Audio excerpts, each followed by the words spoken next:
সম্মুখে যে বিষয়টি আলোচনা করব মনে করে উপস্থিত হয়েছি, সেই বিষয়টির নাম হচ্ছে উত্তম আদর্শের প্রতি হযরত মুহাম্মদ মুস্তাফা সাল্লাল্লাহু আলাইহি ওয়াসাল্লাম।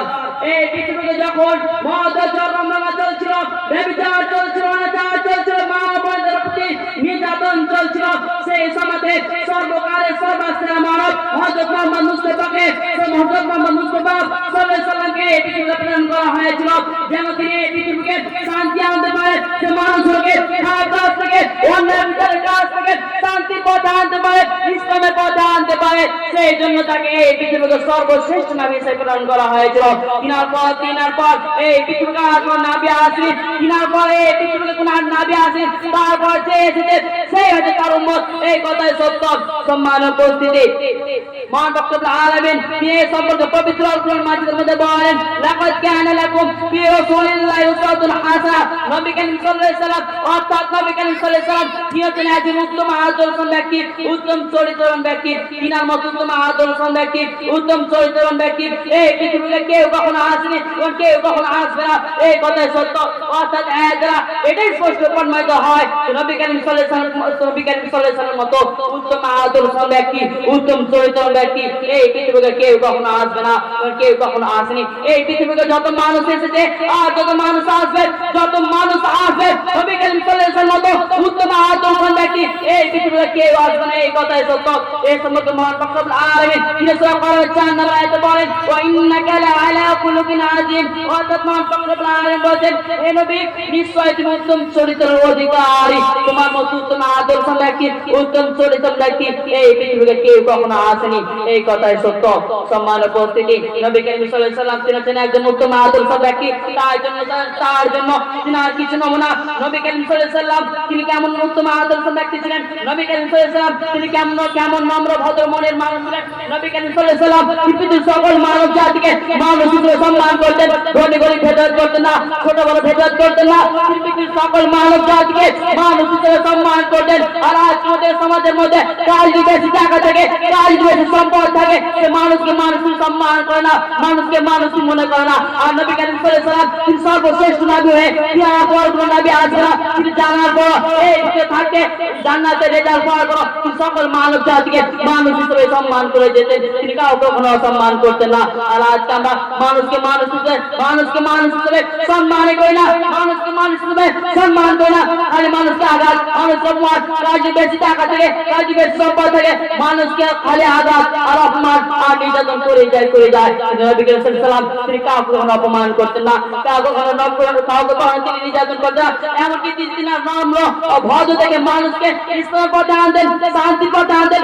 কেমন শান্তির পথে আনতেন আসলে দেখে নিন।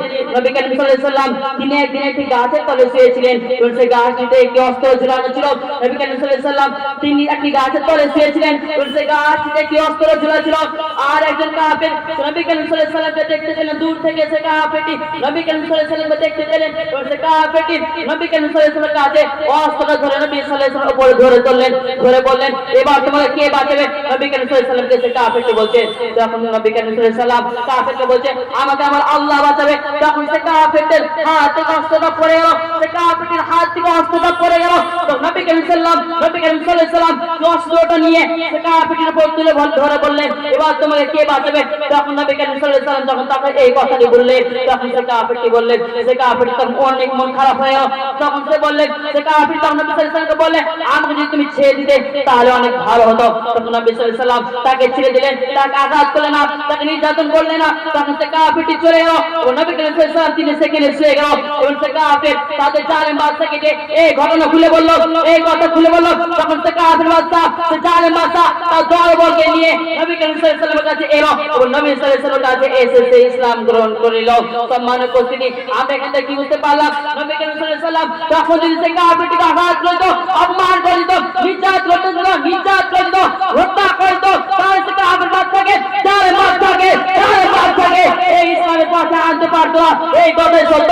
আমাদেরকে নম্র ভদ্র দেখে মানুষ ইসলামের পথে আনতে হবে, মানুষকে আঘাত করে নির্যাতন করে মানুষকে নম্র ভদ্র দেখে ইসলামে এতটাই শান্তি, এই কথা থেকে কাফেরটিকে বোঝাতে হবে। সম্মানের উপস্থিতি এখানে শেষ হয়। নবী করিম সাল্লাল্লাহু আলাইহি ওয়াসাল্লাম হাজার গুনাহগার গুনাহ অনেক হয়েছে। নবী করিম সাল্লাল্লাহু আলাইহি ওয়াসাল্লাম তিনি লজ্জাশীল ব্যক্তি। নবী করিম সাল্লাল্লাহু আলাইহি ওয়াসাল্লাম তিনি লজ্জাশীল ব্যক্তি। তিনি তিনার দৃষ্টিকে সর্বসময় ভালো পথে নিয়ে যাওয়ার চেষ্টা করতেন। তিনার দৃষ্টিকে সর্বসময় ভালো পথে নিয়ে যাওয়ার চেষ্টা করতেন। তিনার দৃষ্টিকে তিনি কখনো খারাপ পথে নিয়ে যাওয়ার চেষ্টা করতেন না। এমনকি তিনি তিনার দৃষ্টিতে ভালো জিনিস দেখার চেষ্টা করতেন, তিনার দৃষ্টিতে তিনি কখনো খারাপ জিনিস দেখার চেষ্টা করতেন না।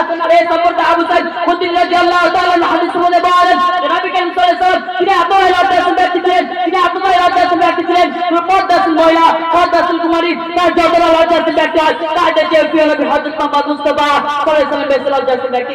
অর্থাৎ হাদিস থেকে স্পষ্ট প্রমাণিত হয় পর্দাশীল মহিলা, পর্দাশীল নারী তার যতটা লজ্জাশীল ব্যক্তি হয় তাদের চেয়ে প্রিয় নবী হযরত মুহাম্মদ মুস্তাফা সাল্লাল্লাহু আলাইহি ওয়াসাল্লাম বেশি লজ্জাশীল ব্যক্তি। অর্থাৎ আমাদের তো তিনার মতো লজ্জাশীল ব্যক্তি হতে হবে, আমাদের তো তিনার মতো লজ্জাশীল ব্যক্তি হতে হবে। এই সম্পর্কে আবু হুরায়রা রাদিয়াল্লাহু তাআলা হাদিস বলেন, রাসূল সাল্লাল্লাহু আলাইহি ওয়াসাল্লাম বলেছেন যে ব্যক্তি লজ্জা থাকবে, যে ব্যক্তি লজ্জাশীল ব্যক্তি হবে, সে ব্যক্তি ঈমানদার, যে ব্যক্তি দৃষ্টিতে লজ্জা থাকবে সে ব্যক্তি ঈমানদার হতে পারবে। আর ঈমানদারের জায়গা হচ্ছে জান্নাত। আর যে ব্যক্তি লজ্জা থাকবে না, নির্লজ্জ হবে, তারা হবে মুনাফিক, কাফের, আর তাদেরও জায়গা হচ্ছে জান্নাত। অর্থাৎ হাদিস থেকে স্পষ্ট বোঝানো যায় আমরা যদি লজ্জাশীল ব্যক্তি হই, আমাদের যদি লজ্জা থাকে তবে আমরা ঈমানদার হতে পারবো, আর ঈমানদার হতে পারলে আমরা জান্নাতে যেতে পারবো। আর আমরা যদি লজ্জাশীল ব্যক্তি না হয় তাহলে আমরা কাফের হয়ে যাব, মুনাফিক হয়ে যাব, আর আমাদের জায়গা হয়ে যাবে জাহান্নাম। অর্থাৎ আমাদেরকে লজ্জাশীল ব্যক্তি হতে হবে। নবী করিম সাল্লাল্লাহু আলাইহি ওয়াসাল্লাম তিনি এই সম্পর্কে আয়েশা রাদিয়াল্লাহু তাআলা আনহাকে বলেন, হে আয়েশা, যে ব্যক্তি লজ্জা থাকবে, যে ব্যক্তি লজ্জা থাকবে সে সৎ আমল করতে পারবে, ভালো আমল করতে পারবে। আর যদি লজ্জা থাকবে না সে কখনো ভালো আমল করতে পারবে না, সৎ আমল করতে পারবে না। আমরা যদি লজ্জাশীল ব্যক্তি হয়, আমাদের যদি লজ্জা থাকে তবে আমরা ভালো আমল করতে পারবো, সৎ আমল করতে পারবো ও জান্নাতে যেতে পারবো। আর আমাদের যদি লজ্জা না থাকে তাহলে আমরা কোনো ভালো আমল করতে পারবো না, আমাদেরকে আল্লাহ তাআলা ভালো আমল করার হিদায়াত দিবে না, আর আমরা জান্নাতে যেতে পারবো না। সম্মানের উপস্থিতি দেখেন শেষ হয় নবী করিম সাল্লাল্লাহু আলাইহি ওয়াসাল্লাম তিনি হাজার গুনাহান্বিত। এই কথাটা আমি আপনাদের বলতে বলেছি, নবী করিম সাল্লাল্লাহু আলাইহি ওয়াসাল্লাম তিনি হাজার গুনাহান্বিত। নবী করিম সাল্লাল্লাহু আলাইহি ওয়াসাল্লাম তিনি ধৈর্যশীল ব্যক্তি। নবী করিম সাল্লাল্লাহু আলাইহি ওয়াসাল্লাম তিনি যখন কোনো কাজের মধ্যে সফলতা লাভ করতে পারতেন না, তখন তিনি সেই কাজের মধ্যে ধৈর্য ধরতেন এবং ধৈর্য ধরার কারণে তিনি সেই কাজের মধ্যে আস্তে আস্তে সফলতা লাভ করতে পারতেন। তিনি এমন ভাবে ধৈর্য ধরতেন, নবী করিম সাল্লাল্লাহু আলাইহি ওয়াসাল্লাম তিনি যখন কাফেরদেরকে ইসলামের পথে শান্তি ইসলামের পথে ডাকতে দিতেন, দাওয়াত দিতেন, শান্তির পথে দাওয়াত দিতেন, তখন সে কাফেররা মুনাফিকরা নবী করিম সাল্লাল্লাহু আলাইহি ওয়াসাল্লামকে যারা করত, আঘাত করত, অপমান করত, নির্যাতন করত, কিন্তু নবী করিম সাল্লাল্লাহু আলাইহি ওয়াসাল্লাম তাদের আঘাতে, তাদের নির্যাতনে, অপমানে কিছু মনে না করে ধৈর্য ধারণ করেছে ও তাদেরকে ইসলামের পথে শান্তি দিয়ে গেছেন। সে পথ কখনো ছাড়েনি। আর আজকে সে ধৈর্য ধারণ করে এতগুলো মানব জাতিকে ইসলামের পথে আনতে পেরেছেন, শান্তির পথে আনতে পেরেছেন। অর্থাৎ আমাদেরকে চেনার মতো ধৈর্যশীল ব্যক্তি হতে হবে। নবী করিম সাল্লাল্লাহু আলাইহি ওয়াসাল্লাম তিনি হাজার গুনাহান্বিত। নবী করিম সাল্লাল্লাহু আলাইহি ওয়াসাল্লাম তিনি এতটাই দয়াশীল ব্যক্তি ছিলেন। নবী করিম সাল্লাল্লাহু আলাইহি ওয়াসাল্লাম তিনি এতটাই দয়াশীল ব্যক্তি ছিলেন। আবু সুফিয়ান রাদিয়াল্লাহু তাআলা আনহু যখন ইসলাম গ্রহণ করেন তখন নবী করিম সাল্লাল্লাহু আলাইহি ওয়াসাল্লামের সাথে তিনি চরম শত্রুতা ছিলেন। কিন্তু নবী করিম সাল্লাল্লাহু আলাইহি ওয়াসাল্লাম যখন মক্কায় জয় করেন তখন নবী করিম সাল্লাল্লাহু আলাইহি ওয়াসাল্লাম তাকে ক্ষমা করে দেননি, তার ঘরকে নিরাপদ বলে ঘোষণা করেছিলেন। তাকে ক্ষমা করে দেননি, তার ঘরকে নিরাপদ বলে ঘোষণা করেছিলেন। অর্থাৎ আমরা এখান থেকে বুঝতে পারলাম নবী সাল্লাল্লাহু আলাইহি ওয়াসাল্লাম তিনি কতটা দয়াশীল ব্যক্তি ছিলেন। নবী করিম সাল্লাল্লাহু আলাইহি ওয়াসাল্লাম তিনি দাওয়াত গোত্রের জন্য দোয়া না করে এই দোয়া করেছিলেন, আল্লাহুম্মা হাদি দাওয়াতানা আতিবিন ওয়া তাতি আল্লাহ দাওয়াতকে হেদায়েত দান দাও, তুমি তাকে সুপাতে নিয়ে আসো। আমাদেরকে এমন দোয়া করতে হবে, হে আল্লাহ তুমি দাওয়াতকে হেদায়েত দান দাও, তাকে তুমি সুপাতে নিয়ে আসো। আমাদেরকে কেউ আঘাত করে, কেউ অপমান করে, তাদের জন্য আমরা খারাপ দোয়া করি, হে আল্লাহ তুমি তাকে ধ্বংস করে দাও, তাদের জন্য তুমি শান্তির পথে নিয়ে আসো, না নিয়ে আসো। কিন্তু নবী করিম সাল্লাল্লাহু আলাইহি ওয়াসাল্লাম তার দাওয়াত গোত্রের জন্য বদয়া না করে এই দোয়া করেছেন, হে আল্লাহ তুমি দাওয়াতকে হেদায়েত দান দাও, তুমি তাকে সুপাতে নিয়ে আসো। সম্মানের উপস্থিতি আমাদেরকে এগুলো ঠিক রাখতে হবে। আমরা যেগুলো ঠিক না রাখতে পারি আমরা কখনো জান্নাতে যেতে পারবো না। নবী করিম সাল্লাল্লাহু আলাইহি ওয়াসাল্লাম আমাদের জন্য কাল কিয়ামতের মাঠে আল্লাহ তাআলার কাছে সুপারিশ করবে। আমরা যদি একটি নেকির জন্য ফেরত যাব, আপনি আমার বাবার কাছে যাবেন, আপনার বাবা আপনাকে একটি নেকির জন্য ঘুরিয়ে দিবে। আপনি আমার মায়ের কাছে যাবেন, আপনার মা আপনাকে একটি নেকির জন্য ঘুরিয়ে দিবে।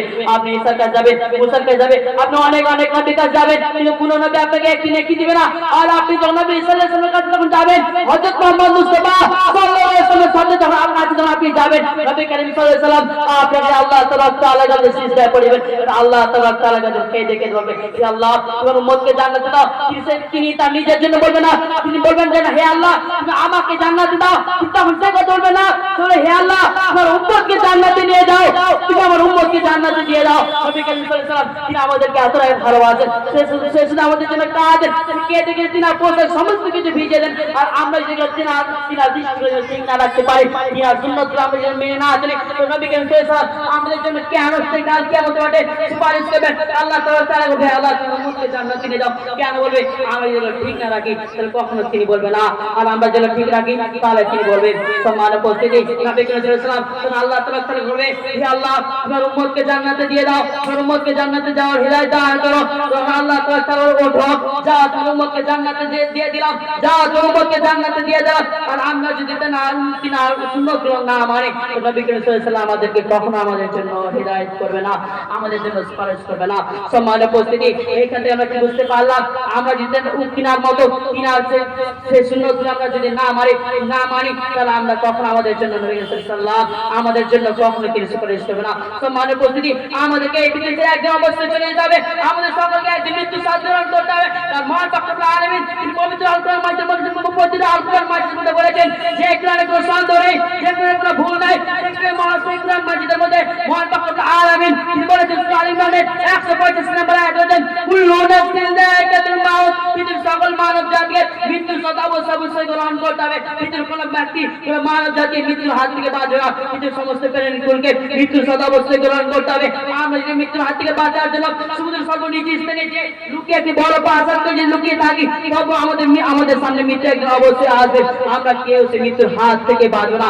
একদিন এই পৃথিবীটাও ধ্বংস হয়ে যাবে, একদিন এই পৃথিবীটাও চূর্ণ বিচূর্ণ হয়ে যাবে। কারণ সেই কুরআন মাজিদের মধ্যে মহান রব্বুল আলামিন সূরা রহমানের 26 নম্বরে বলেন কুল্লু মান আলাইহা ফান, পৃথিবীটা পান হয়ে যাবে, চূর্ণ বিচূর্ণ হয়ে যাবে। পৃথিবীর সমস্ত কিছু দেখো, পৃথিবীতে যা কিছু দেখো সমস্ত কিছু কালকে সেই দিন চূর্ণ বিচূর্ণ হয়ে যাবে, তুলোর মতো উড়বে। আমরা হাওয়াতে তুলে উঠতে দেখেছি, কাল যখন সিংহায় ফুম দেওয়া হবে, সেদিন সমস্ত কিছু তুলোর মতো উঠবে হাওয়াতে। যখন সিংহায় ফুম দেওয়া হবে, একটি মাত্র ফুম দেওয়া হবে, পৃথিবীর সমস্ত কিছু সমস্ত কিছু চূর্ণ বিচূর্ণ হয়ে যাবে, সমস্ত কিছু তুলোর মতো উঠবে। সেদিন সংকট হবে কিয়ামত, সেদিন কেউ কাউকে চিনবে না, কেউ কাউকে পরিচয় দেবে না, সে সবাই নিজের জন্য ব্যস্ত থাকবে, কেউ কাউকে চিনতে পারবে না। সম্মানিত পরিস্থিতি, আমাদের যদি এই মৃত্যুর হাত থেকে বাঁচার জন্য আমরা যত চেষ্টা করি না কেন, আমরা কেউ এই মৃত্যুর হাত থেকে বাঁচবো না। আমাদেরকে এই পৃথিবীতে থাকতে ভালো আমল করবো, আমাদেরকে এই পৃথিবীতে থাকতে ভালো আমল করতে হবে। আজ ভালো আমল না করতে পারি, যত চেষ্টা করি না কেন, কাল কিয়ামতের মাঠে যখন ফেসে যাবো, জান্নাত দিতে পারবো না, আল্লাহ তাআলা জাহান্নামে দিবে। তখন আল্লাহ তাআলা বলবেন, আপনি বলবেন হে আল্লাহ তুমি আমাকে আর একটি সময় দাও, আমি জান্নাতে যেতে ভালো আমল করে আসি। তখন আল্লাহ বলবেন না, এটা কখনো কোনো মতে সম্ভব হতে পারে না, এটা কখনো কোনো মতে সম্ভব হতে পারে না, তোমাকে জাহান্নামে থাকতে হবে, এই পৃথিবীতে আর কেউ আসতে পারবে না। আমরা যদি ভালো আমল না করি তাহলে জাহান্নামে করতে হবে, তাহলে জাহান্নামে যেতে হবে। মহান রব্বুল আলামিন আমরা যদি এই কিয়ামতকে অস্বীকার করি, আমরা যদি হাসর জাহান্নাম জান্নাতকে অস্বীকার করি, তাহলে আমাদের কেমন হবে, আমাদের কেমন অবস্থা হবে জানেন? আল হাক্কা ওয়াল হাক্কা, সর্বসম্ভাবী ঘটনা। কি সর্বসম্ভাবী ঘটনা? ওয়া মা আদরাকা মাল হাক্কা। আর আপনি কি জানেন সর্বসম্ভাবী ঘটনা কি? কাযাবাত সামুদ বিল কারিয়া, কাযাবাত সামুদ আদম বিল কারিয়া। সামুদ জাতি আদ জাতি এই কিয়ামতকে অস্বীকার করেছে। এই পৃথিবীতে যখন হিন্দু খ্রিস্টান অনেক ধর্ম আছে, তখন তো ধর্ম ছিল সামুদ আদ, অনেক ধর্ম ছিল। আর আদ ধর্ম সামুদ ধর্ম তারা কিয়ামতকে অস্বীকার করেছিল, তাদের বিশ্বাস ছিল না যে একদিন কিয়ামত হবে, তাদের প্রতি এই কথা তাদের বিশ্বাস ছিল না। মহান রব্বুল আলামিন যে কিয়ামতকে বিশ্বাস করে, মহান রব্বুল আলামিন তাদের কেমন সাজা দিয়েছিলেন জানেন? তো আমরা সামুদ পাহাড়কে বিচ্ছিন্ন হয়ে গেল, মহান রব্বুল আলামিন সামুদ জাতিকে এমন ধ্বংস, এমন ভাবে চূর্ণ বিচূর্ণ করে দিয়েছিলেন, তাদেরকে এমন ভাবে ধ্বংস করেছিলেন, এই ঠান্ডা হাওয়া যে মহান রব্বুল আলামিন তিনি আদ জাতিকে ধ্বংস করেছিলেন, আর সামুদ জাতিকে কেমন ভাবে ধ্বংস করেছিলেন। তো মানব পরিস্থিতি মহান রব্বুল আলামিন তাদেরকে একটি কঠোর আওয়াজে, ভয়ঙ্কর আওয়াজে তাদেরকে ধ্বংস করে দিয়েছিলেন।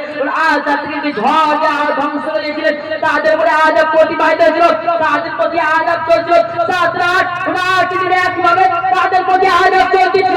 তারা যে যেখানে যে অবস্থা ছিল না কেন, তাদের কোনো ছাড় ছিল না, তারা যেখানে ছিল না কেন তাদের প্রতি আযাব চলতেই ছিল। আমরা যদি কিয়ামত অস্বীকার করি তাহলে মহান রব্বুল আলামিন আমাদের প্রতি আযাব চাপিয়ে দিতে বাধ্য হবে। অর্থাৎ আমাদের কিয়ামত অস্বীকার, আমাদেরকে কিয়ামত অস্বীকার না করে বিশ্বাস করতে আজ অস্বীকার করে ফেলেন তাহলে মহান রব্বুল আলামিন আর তার উপরে আযাব চাপিয়ে দেবে। কিন্তু কোন সময় চালাবে, চাপাবে, কখন চাপাবে সেটা বলা নাই, কিন্তু চাপিয়ে দিবে। সামুদ জাতিকে এবং আজ জাতিকে মহান রব্বুল আলামিন তাদেরকে অনেক ক্ষমতা দান করেছিলেন, আমাদের চেয়ে তাদেরকে অনেক ক্ষমতা দান করেছিলেন, তাদেরকে আযাব চাপিয়ে দিয়েছিলেন। আর আমরা তো আমাদেরকে মহান রব্বুল আলামিন আযাব চাপিয়ে দেবে। আমরা যদি কিয়ামতে বিশ্বাস না করি, অস্বীকার করি তাহলে আমাদের উপরে আযাব চাপিয়ে দেবে। সম্মানিত উপস্থিতি, সেদিন সংঘটিত হবে কিয়ামত। আর মহান রব্বুল আলামিন বলেন, মহান রব্বুল আলামিন বলেন যখন কিয়ামত অস্বীকার, যখন কিয়ামত হয়ে যাবে হিসাবে রেজাল্ট দেওয়া হবে আর যার ডান আমলনামা তুলে যাবে, মহান রব্বুল আলামিন বলেন যার ডান আমলনামা তুলে দেওয়া হবে সে নিঃসন্দেহে জান্নাতে চলে যাবে, সে আর কখনো জাহান্নামে যাবে না। আর যার ডান আমলনামা তুলে যাবে সে পৃথিবীর সকল মানব জাতিকে বলবে নাও আমার আমলনামা পড়ে দেখো, কারণ সে অনেক খুশি থাকবে। কিন্তু জানতে আমি জান্নাতে চলে গেছি, তাই পৃথিবীর সকল মানব জাতি বলবে আমার আমলনামা পড়ে দেখো, আবার হিসাবে রেজাল্ট পড়ে দেখো। সে আরো বলবে ইন্নী জানান্তু আন্নী মুলাকিন হিসাবিয়া, আমি জানতাম আমার আমলনামা আমার ডান হাতে তুলে দেওয়া হবে, আমি জানতাম আমি একদিন জান্নাতে অবশ্যই যাবো, আমি একদিন অবশ্যই সফলতা লাভ করবো। পৃথিবীর সকল মানব জাতিকে বলবে, সে অনেক আনন্দ থাকবে, অনেক খুশি করবে। ফি জান্নাতিন আলিয়া, সে উঁচু জান্নাতের মধ্যে অনেক খুশি থাকবে, অনেক আনন্দ থাকবে, সে উঁচু জান্নাতের মধ্যে। সম্মানিত উপস্থিতি, আর মহান রব্বুল আলামিন তাদের বলবে তুমি এখানে আনন্দ করো, মজা করো, তুমি আনন্দ করো, মজা করো। তার বিনিময়ে তুমি এই পৃথিবীকে যেমন কষ্ট করেছো, তুমি সেই পৃথিবীকে যেমন কষ্ট করেছো, সে কষ্টের বিনিময়ে তুমি এই পৃথিবীতে আনন্দ করো, মজা করো। তার মুখের সামনে অনেক ফল ঝুলবে এবং সে সেখানে অনেক আনন্দ করবে। কোথায়? ফি জান্নাতিন আলিয়া, সে উঁচু জান্নাতের মধ্যে। সম্মানিত উপস্থিতি, আমরা কি সেগুলো পেতে চাই না? আমরা কি সেই জান্নাতের মধ্যে যেতে চাই না? আমরা যদি সেই জান্নাতের মধ্যে যেতে চাই তাহলে এই পৃথিবীতে কষ্ট করতে হবে। কেউ যদি আপনাকে আঘাত করে, আঘাত ধৈর্য ধারণ করতে হবে, সহ্য করতে হবে। আর যদি আপনি সহ্য করতে পারেন তবে জান্নাতে যেতে পারবেন, আপনি তাহলে জান্নাতে যেতে পারবেন। আর আপনি যখন বাবা আমলনামা তুলে যাবে, আল্লাহ তাআলা বলেন যার বাবা আমলনামা তুলে যাবে সে নিঃসন্দেহে জাহান্নামে চলে যাবে, সে জান্নাতে যেতে পারবে না। আর যখন মাথা আমলনামা তুলে দেওয়া হবে, তবে আমাকে যখন আমলনামা না তুলে দেওয়া হতো, আমাকে যখন আমলনামা না দেওয়া হতো তাহলে ভালো ছিল, তার সাথে বুঝে নিয়েছে আমি জাহান্নামে চলে যাব, আমি আর জান্নাতে যেতে পারবো না। সে তখন আরো বলবে আমার যদি মৃত্যু শেষ হতো, আমার যদি মৃত্যু শেষ হতো, আমি তার জীবিত না হতাম তাহলে ভালো হতো। তাহলে আমার ধন সম্পদ অনেক কিছু ছিল, পৃথিবীতে থাকতে অনেক ধন সম্পদ ছিল, সেটা কোনো কিছু কাজ হলো না। তাহলে আমার এই পৃথিবী থাকতে অনেক ক্ষমতা ছিল, আমি যে এখানে পাইলাম আমার ভয় ভক্ত করে কাঁদতো, আর সে ভয় আমার এত ক্ষমতা, আমার একা কোনো কিছু কাজ হলো না। সে অনেক আফসোস করবে, সে অনেক আফসোস করবে। আর ফেরেশতা যখন কিয়ামতের ঘুম দেওয়া হবে তখন ফেরেশতা থাকবে আসমানের প্রত্যন্ত দেশে, আর আটজন ফেরেশতা আল্লাহ তাআলা আরশ কুরসি ধাপন করবে। সম্মানিত উপস্থিতি, আমরা যদি এই কথাটা বিশ্বাস করতে পারি তাহলে আমরা জান্নাতে যেতে পারবো। আমরা যে কথাগুলোর প্রতি ঈমান আনতে পারি তবে আমরা জান্নাতে যেতে পারবো। আর এগুলো যদি বিশ্বাস না করতে পারি তাহলে আমরা যতই চেষ্টা করি না কেন আমরা কখনোই জান্নাতে যেতে পারবো না। সম্মানিত উপস্থিতি, পরিশেষে আপনাদের সম্মুখে আমি এটা বলতে চাই, আমরা যে কথাগুলো শুনলাম এই কথাগুলোর প্রতি ঈমান আনা, আমরা যে কথাগুলো শুনলাম সেই কথাগুলো নিয়মতে মানা, নবী করিম সাল্লাল্লাহু আলাইহি ওয়াসাল্লামের উত্তম আদর্শগুলো সুন্নাতগুলো মানার। আর সেটা যদি না মানতে পারি তাহলে কখনো জান্নাতে যেতে পারবো না। পরিশেষে মহান রব্বুল আলামিনের কাছে আমি এই দোয়া করি, হে আল্লাহ তুমি রহমান, তুমি গফফার, তোমার দয়ার কোনো শেষ নাই গো আল্লাহ। তোমাদের সকলকে নবী করিম সাল্লাল্লাহু আলাইহি ওয়াসাল্লামের সুন্নাত মানার তৌফিক দান করুন। হে আল্লাহ তুমি রহমান, তুমি গফফার, তোমার দয়ার কোনো শেষ নাই আল্লাহ গো। তুমি সকলকে হিদায়াত দান করো, তুমি সকলকে জান্নাতে আমলনামা তুলে দিও আল্লাহ। পরিশেষে মহান রব্বুল আলামিনের কাছে আমি এই দোয়া করি, হে আল্লাহ তুমি সকলকে পৃথিবীতে থাকতে ভালো আমল করে মৃত্যুবরণ করো, তৌফিক দান করুন। আমিন সুম্মা আমিন। আসসালামু আলাল মুরসালিন, আলহামদুলিল্লাহি রাব্বিল আলামিন। আসসালামু আলাইকুম ওয়া রাহমাতুল্লাহি ওয়া বারাকাতুহু। আলহামদুলিল্লাহ।